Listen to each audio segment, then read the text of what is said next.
A great place to start week one is out of push-up position because you just finished with a push-up challenge. I'm sorry, we're in week two. We're not in week one. We're moving on from week one. But a great place to start week two is in a push-up position because in week one, there we go. Now my thoughts are flowing. You just finished a push-up challenge. You are all set. You are ready to go. So just like in your push-ups, we're going to use an elevated surface. If you want to get down on the ground, make these a little more challenging for yourself, heck, you go for it, Julie. You know what your body can handle. But right now, I'm going to demonstrate it off an elevated surface.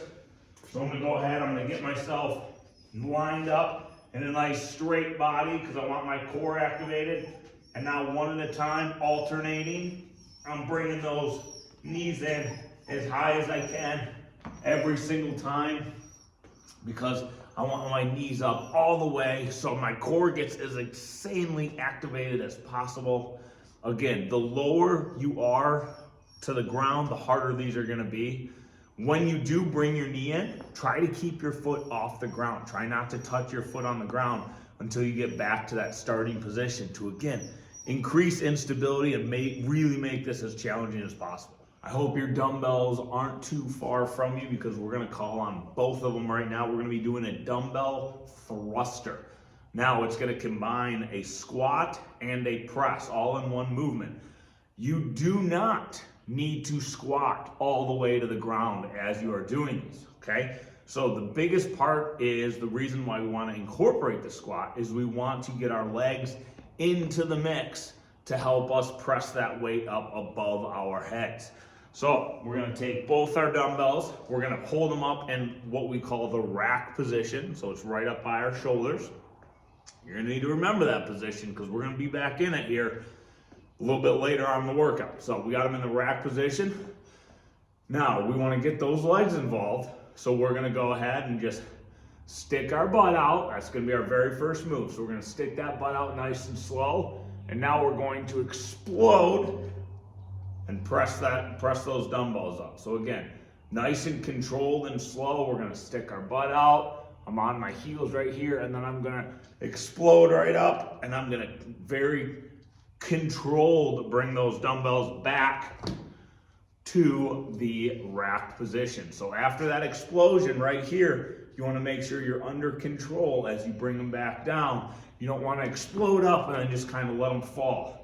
So it's that control on the way down that's really gonna challenge your core to maintain that stability in those weights. Here we're gonna really attack that core. So we're gonna get in a side plank, all right? So we're gonna do it on an elevated surface because this is the first time we're doing a side plank where we're gonna be moving some weight along with it. So that's a pretty advanced movement. Doing these on the floor makes them a little more challenging. So right now, I got whatever elevated surface you used for your push-ups. These can go for the side planks as well. I'm gonna use my box here. You can use whatever you have lying around. The higher the surface, the easier it's gonna be. The lower, the more challenging it's gonna be. And when I say easier, I don't mean it's not gonna be easy no matter what you're doing, because it is a challenging movement. But in a side plank, we're gonna be resting on one arm, feet out as far as you can, so your goal is to get them nice and straight out of here, okay? Now, if you need to, this is the most challenging position, where my feet are both nice and straight all the way at the bottom.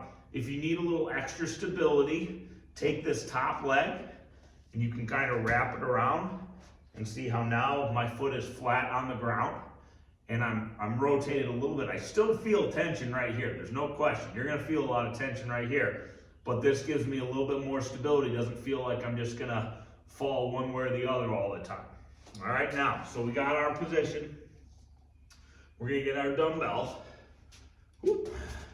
And we are going to swing it all the way through and all the way up. All the way through, let it go. All the way through, don't try and fight it as it comes back down, and let it go up as high as possible. So again, I'm not gonna have to tell you exactly where you're gonna feel this because you're gonna experience it for yourself. But that side of the core that's down is gonna be on fire. So again, put yourself in the most stable position possible. You're doing 4 rounds of these. So if you need to start out kind of in the more stable, type position and increase yourself into a less stable position, I love it. To finish off workout A, we're going back to the movement that you already mastered during your week 1 challenge, and that is a push-up, but we're gonna throw a little monkey wrench into it, and we're gonna do a push-up with a rotation. So every time you do a push-up, you're gonna rotate, you're gonna open up your body one way, get back down into that push-up. So let's get back to our box, back to our elevated surface, whichever you chose.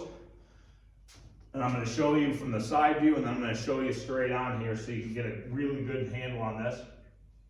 So, I'm lining up just like I did for my push-up challenge in week 1.